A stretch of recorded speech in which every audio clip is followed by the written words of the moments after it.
তারপর করলাম dressing table পরিষ্কার। খুব ড্রেসিং টেবিলটা নোংরা হয়েছিল, সুন্দর করে পরিষ্কার করলাম। আমার হচ্ছে কাজ এরকম, আমার মন যখন ভালো থাকবে তখন মানে এইসব কাজ আমি ভালোবেসে করি তো।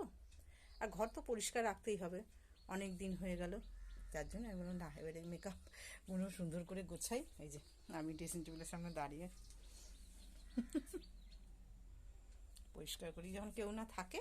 কেউ না বলতে আমার ছেলে কত ভোরবেলা চলে যায়, আমি এইসব কাজগুলো তো করতেই হবে আমাকে, হ্যালো বলে পরিষ্কার করলাম। এই যে কলিং দিয়ে এই যে এই ড্রেসিং টেবিলের কাঁচও মুছে দিয়েছি, পরিষ্কার লাগছে এবার দেখতে, কত সুন্দর লাগছে, আবছা আবছা লাগছে না, ঠিক আছে,